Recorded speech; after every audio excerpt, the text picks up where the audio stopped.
ওম সাইরাম। নিয়ে এসছি আজকে চিকেন কাটলেট। তো দেখো তার সব কিছু প্রস্তুতি করা হয়ে গেছে। ওদিকে ব্রেড ক্রাম্বস, পেঁয়াজ, কাঁচা লঙ্কা, ডিম, আলু সেদ্ধ সবই মোটামুটি আমার কমপ্লিট।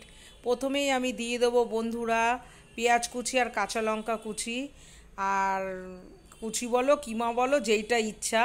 আর ওদিকে আমি রসুন, আদা আর কাঁচা লঙ্কাটাকেও কিমা করে রেখে দিয়েছি, মানে জাস্ট হালকা করে একটু থেতো করে রেখেছি। আর নুন দিয়ে দিলাম, নুন দিলে পেঁয়াজটা একটু তাড়াতাড়ি মজে যায়। এটা তো পুরোপুরি ভাজা করব না বন্ধুরা। আর এদিকে জিরের গুঁড়ো, ধনের গুঁড়ো, গরম মশলা, গোলমরিচ, হলুদ আর নুন দিয়ে দিলাম, এই লঙ্কার গুঁড়ো দিয়ে দিলাম।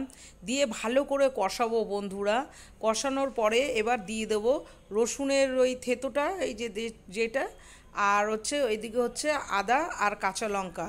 তো দিয়ে ভালো করে এবার কষাবো। কষাতে কষাতে এবার যখন নাকি তেলটা একটু ছেড়ে আসবে, মোটামুটি আমি খুব কম তেলেই করেছি, বুঝতেই পারছো, একটু কড়াইতে তেল নেই দেখো। তবুও যখন মনে হলো আমার এইটা হয়ে এসছে, এবার আমি চিকেন কিমাগুলো দিয়ে দেবো। চিকেন কিমাগুলো দেওয়ার পরে ভালো করে এইটা আমি কষিয়ে নেব। যাই হোক বন্ধুরা, কার কার ভালো লাগে বলো তো এই ভাজা পোড়া খেতে? আমার তো ভীষণ ভালো লাগে। আমার কিন্তু অ্যাকচুয়াল খাওয়া বারণ, বলে না আমি জ্ঞান পাপী, বুঝেছো? হ্যাঁ, খেতে এতটাই ভালোবাসি, যত ভাবি সেদ্ধ খাবো কোনো মতেই হচ্ছে না। যাই হোক, এখানে আলু সেদ্ধ দিয়ে দিলাম বন্ধুরা। আর আলু সেদ্ধ দিয়েও ভালো করে কষিয়ে নেব। আর যখন মোটামুটি ভালো করে কষানো হয়ে যাবে, আমি ব্রেড ক্রাম্বস দেবো, ধনে পাতা দেবো, আর একটু তোমার ডিম ডিম গুলিয়ে রেখেছিলাম সেটাও দিয়ে দেবো। তো যাই হোক, এবার দিয়ে আবার কষাবো। কষানোর পরে যখন মোটামুটি দেখবো যে কড়াইতে এবার আস্তে আস্তে আর লাগছে না, তখনই মনে হবে যে এইটা আমার হয়ে গেছে। এই দেখো মোটামুটি আমার এইটা হয়ে গেছে, এবার আমি নামিয়ে নিচ্ছি। বন্ধুরা, এতগুলো আমি এখন ভাজবো না, যেহেতু এখন সকাল।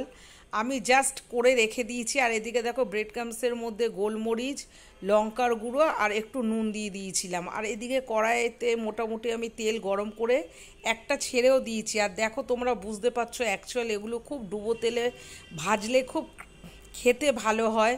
যেহেতু আমি অত ডুবো তেলে ভাজবো না, যেইটুকুনো সম্ভব ঠিক সেইটুকুনোই দিয়েছি। যে বেশি তেল তো খাওয়া অ্যাকচুয়াল উচিত না, ওই যে আগেই বললাম। যাই হোক, খুবই টেস্টি হয়েছে বন্ধুরা। নিজের রান্না নিজেই বলছি, নিজের রান্না ভীষণ ভালো খাই। তো খুবই টেস্টি হয়েছে। আমার মোটামুটি হয়ে গেছে, একটাই ভাজলাম। আর যখন যে খাবে তার আগেই গরম করে দেব। তোমাদের কেমন লাগলো জানিও, পারলে তোমরাও করো। আবার নতুন কোনো রান্না নিয়ে আসবো। আজকের মতন এইটুকুনো, ভালো থেকো, টাটা।